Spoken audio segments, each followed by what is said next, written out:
Hey everybody, it's Father Edward, and I am so happy to be able to share with you a reflection, a mini lesson for your class this week as we prepare for the third Sunday of Advent. And the third Sunday of Advent is a little different.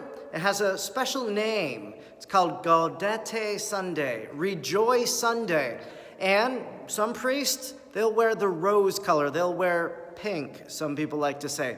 And even on this Advent wreath right behind me, you see that pink candle that we'll be lighting on the third Sunday of Advent. Now, last weekend, the second Sunday of Advent, in the Gospel, we met a person. His name was John the Baptist. Maybe you remember a little bit about John the Baptist and what we learned about him. It said that he was eating wild locusts, honey, and clothed in camel's hair in the desert. That he was out there kind of praying in the desert and just living a very rough life, you could say. But our gospel today continues to introduce us to John the Baptist. And some people come to John the Baptist and they say, well, who are you? Are you the Christ? Are you the one for whom we are waiting? And he says, no, I'm not. I am not the Christ. Now, John the Baptist could have answered that question in lots of different ways. He could have said, I am the son of Zechariah and Elizabeth, and they are both deceased now, but they gave birth to me very late in their life.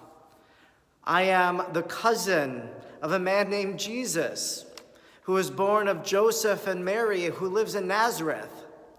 He could have said any of those things. But what does he say? Who do you say that I am? Now that's a question that Jesus will ask the apostles. Who do you say that I am? And now already, kind of John the Baptist is this person that goes before Jesus in everything. That John the Baptist is born before Jesus. He dies before Jesus. He baptizes before Jesus. He does everything in his life is always kind of what John does. I bet we can say Jesus is going to do too. So people come and say, well, who are you? They ask him, are you a prophet? No, I'm not a prophet.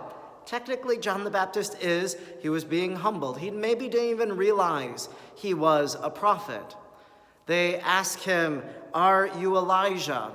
No, not Elijah. Well, then who are you, John the Baptist? I am the voice of one crying out in the desert, prepare the way of the Lord. That's the mission of John the Baptist, to prepare the way for Jesus. That's who John is. Now, as people came to John the Baptist and said, who are you?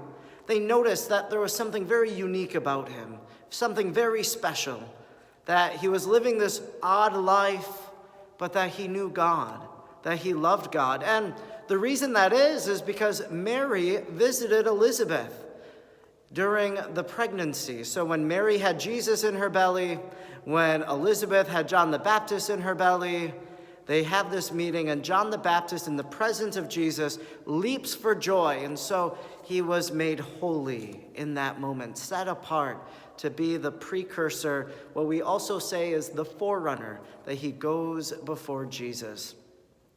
Now, I think it's an important question for us to say, well, who am I?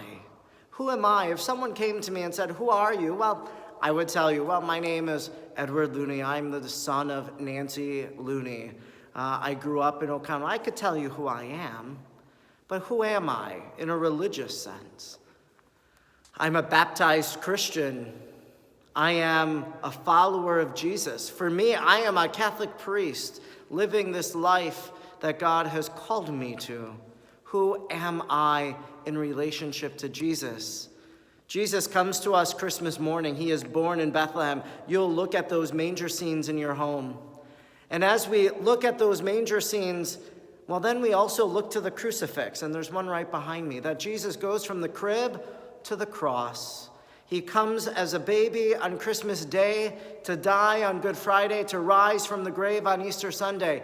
He comes as a baby on Christmas Day so that he could save us from our sins. Who am I? I am saved by Jesus. Who are you? You are a child of God. You are loved by God. You are saved by Christ's blood. This is who you are, a believer in Jesus Christ. God bless you.